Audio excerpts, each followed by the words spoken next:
Halo semua, Assalamualaikum warahmatullahi wabarakatuh. Izin memperkenalkan diri, nama saya Roberto F. Fotoapea dan pada kesempatan kali ini saya akan mempresentasikan materi tentang artikel intelijen pertemuan kelima dengan topik pengetahuan dan penalaran 2, yaitu logika orde pertama atau first order logic. Mata kuliah ini dibimbing oleh Bapak Jack Febrian Rusdi, ST, MT.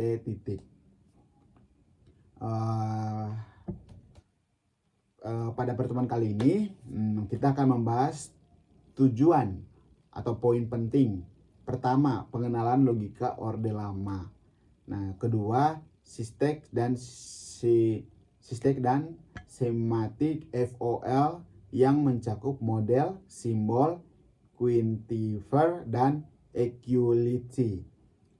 Ketiga bagian FOL digunakan dalam Astion dan Curie. Keempat, kita lihat contoh penerapannya pada domain keluarga dan bilangan. Kelima, rekayasa pengetahuan dalam FOL. Keenam, perbandingan antara FOL dan logika proposisi. Dan terakhir, metode intelijen seperti unifikasi, lifting, chaining, dan resolusi. Tujuan dari pembelajaran ini adalah agar mahasiswa mampu menjelaskan konsep pengetahuan dan penerapan serta memahami dasar-dasar logika orde pertama. Next, slide ketiga. Keterbatasan logika proposisi. Sebelum memahami FOL, kita tahu dulu keterbatasan logika proposisi.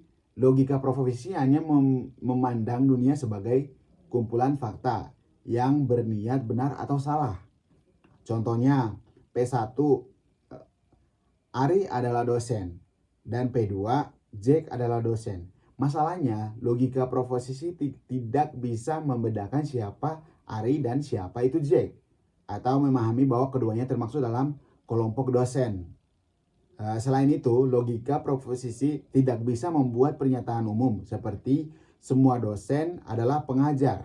Nah, karena keterbatasan inilah kita membutuhkan bahasa yang lebih ekspresif, yaitu logika orde pertama. Masuk slide 4. Pengenalan logika orde pertama atau FOL. Logika orde pertama atau first order prediction logika adalah bahasa representasi pengetahuan yang lebih kaya dibanding logika proposisi. Dalam FOL, dunia dipandang sebagai kumpulan objek, properti, relasi, atau fungsi. Yang pertama, objek adalah hal-hal yang seperti orang atau nyata, rumah atau angka, properti pengembaraan klasifikasi objek. Nah, misalnya biru, dosen, atau besar. Relasi menggambarkan hubungan antara objek seperti mengajar atau lebih besar dari. Nah, sedangkan fungsi adalah relasi khusus yang menghubungkan satu objek dengan satu objek lain, seperti ayah dari atau rektor dari. Next, slide 5. Sintaks dan sinematik FOL bagian 1. Nah, dalam FOL ada aturan sintaks untuk membuat kalimat logika atau valid. Sebuah model berisi objek dan relasi yang menghubungkan objek-objek tersebut. Simbol dasar FOL terdiri dari yang pertama, konstanta seperti Ari, Bandung atau IFO 03. Kedua, predikat.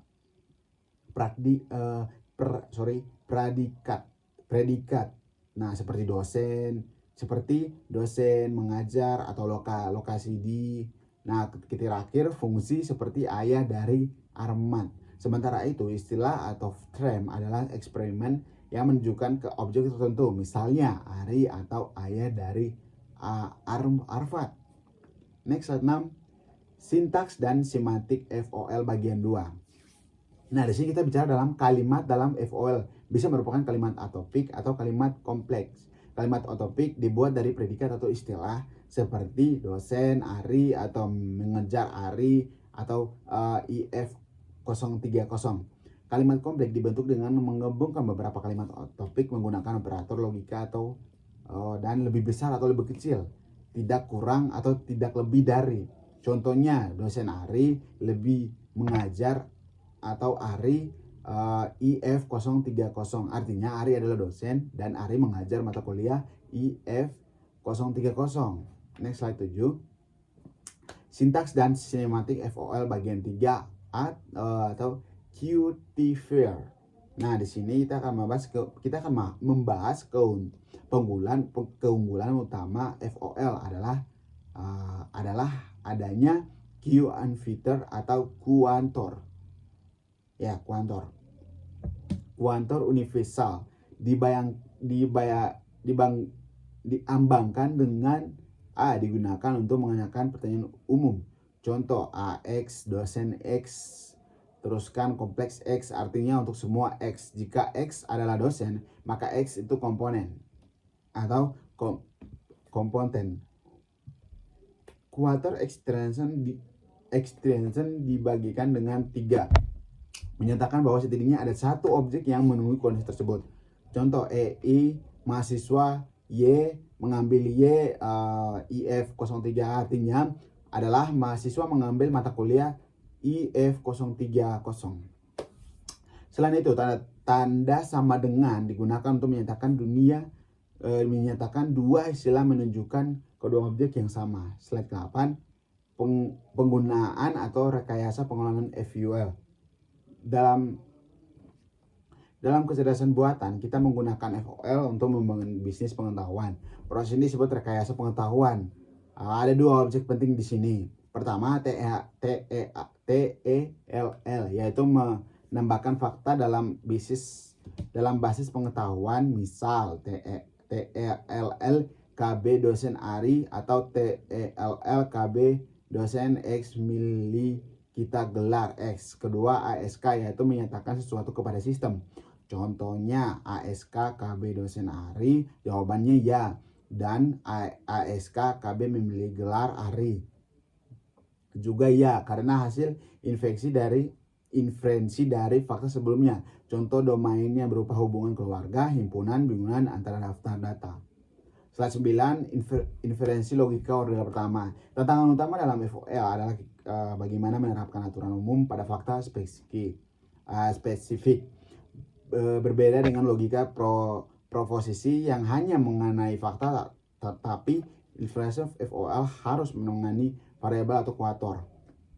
Kunci dari proses inferensi ini adalah unifikasi, yaitu menemukan perangkat variabel agar dua kalimat logika menjadi cocok. Selain itu, ada proses living, yaitu menggunakan aturan inferensi sederhana agar dapat kerja di tingkat FOL. Next, slide 11. Metode inferensi di FOL. Ada 3 metode inferensi utama dalam FOL. Pertama, forward thinking, yaitu pendekatan data drive yang digunakan dalam fakta-fakta dalam bisnis pengetahuan lalu menangani kesimpulan baru. Kedua, backward chaining, yaitu pendekatan goal drive yang dimulai dari pernyataan atau tujuan lalu mencari fakta yang bisa menemukannya. Metode ini menjadi dasar dari bahasa pemrograman logika seperti Prolog. Dari ketiga resolusi, yaitu metode inferensi tunggal bersifat sound dan complete, bekerja dengan buktinya kebenaran melalui kontradiksi. Slide 11, rungkaman dan penutup. Sebagai kesimpulan, logika orde pertama atau FOL adalah bahasa referensi pengetahuan yang lebih kuat dibandingkan logika proposisi yang menggunakan objek, relasi, dan kuantifier untuk menggambarkan dunia secara lebih realistis. Proses inferensi menggunakan metode seperti unifikasi, cleansing, dan revolusi. Pada pertemuan berikutnya, kita akan masuk ke pengetahuan dalam penerapan 3, yaitu membahas tentang ontologis, sinematik, network, dan full logis. Slide 12, penutup landasan agama. Sebagai penutup, saya mengambil alasan dari Al-Quran surat ayat 11 dan sebunyi yang berbunyi, sesungguhnya Allah tidak mengubah keadaan satupun kaum hingga mereka mengubah keadaan yang pada dirinya sendiri. Artinya Allah memberikan manusia akan kemampuan untuk memberikan agar dapat memperbaiki dirinya melalui ilmu pengetahuan. Esensi pesan ini sangat berjalan dengan materi hal ini bahwa penerapan logis mengubahkan akal sehat dalam kecerdasan baik dalam diri manusia maupun dalam sistem kecerdasan buatan. Terima kasih atas perhatiannya. Wassalamualaikum warahmatullahi wabarakatuh.